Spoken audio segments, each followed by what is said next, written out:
लगभग 2 साल 2 महीने का सफर बतौर मुख्यमंत्री आपका, दूसरे टर्म को मिला के हरियाणा को आप संभाल रहे हैं। अब कितने बड़े बदलाव अब तक अगर आपकी सरकार की बात करें तो हरियाणा में आपने देखे? देखिए प्रतिमा जी, बदलाव तो लगातार आदरणीय मोदी जी के नेतृत्व के पिछले 12 वर्ष हुए हैं। 12 वर्षों में देश बदला है, प्रदेश बदला है, दुनिया में भारत का सम्मान ऊंचा हुआ है। हमारा हरियाणा भी गति से बदल रहा है।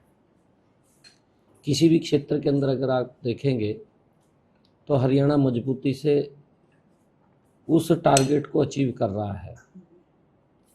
अगर मैं बात करूं, क्योंकि युवाओं के रोजगार की,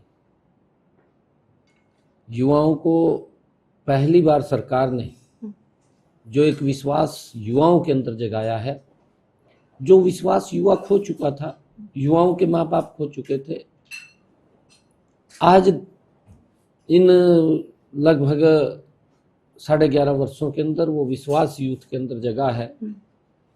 और मुझे खुशी है कि हमने उस विश्वास को और प्रकट करने का काम किया है।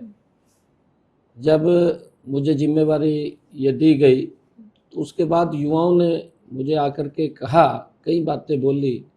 मैंने उनको एक स्पष्ट शब्द कहा था कि देखिए, कानून और विपक्ष के लोग वो जहाँ गए हैं चुनाव आयोग के पास और उन्होंने इसके ऊपर रोक लगाई है, मैं आप लोगों को एक विश्वास ये दिलाता हूँ कि मैं सख्त बाद में लूँगा, पहले आपको ज्वाइनिंग लेटर दूंगा। और ये इतिहास में पहली बार हुआ है कि 25,000 युवाओं को बिना पर्ची बिना खर्ची के हरियाणा के रोजगार मिला है। कंटिन्यूटी में लगातार हमारे दूसरे तीसरे महीने भर्तियाँ चलती रहती हैं। पुलिस की चल रही है, अभी पीएमटी उसका चल रहा है।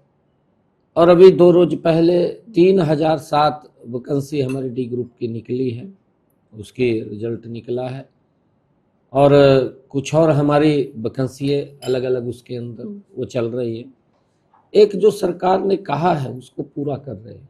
और उसके साथ साथ हमारा जो मैनिफेस्टो है, संकल्प पत्र, हमने अपने संकल्प पत्र के अंदर जो वायदे किए थे, 217 संकल्प हमने लिए थे। 217 संकल्पों में से हमने 63 संकल्पों को पूरा कर दिया है। और मुझे खुशी है, वो संकल्प ऐसे हैं प्रतिमा जी, विपक्ष जब सत्ता में आ जाता है, क्योंकि जब वो अपना घोषणा पत्र लेकर के आता है और उनकी सरकार बन जाती है, तो कई वायदे ऐसे होते हैं उस घोषणा पत्र के कि ये तो आज करने के नहीं है, उनको तो लास्ट में देखेंगे, ऐसी बात बोलते हैं। परंतु ये नरेंद्र मोदी जी के नेतृत्व वाली सरकार, डबल इंजन की सरकार, पहले ही वर्ष में वो वायदे पूरे किए जो विपक्ष लास्ट के 5 वर्षों में लेकर के जाता था। हमारी उनकी प्रायोरिटी रही है। और प्रायोरिटी क्योंकि जो हमने कहा उसको हम पूरा कर रहे हैं।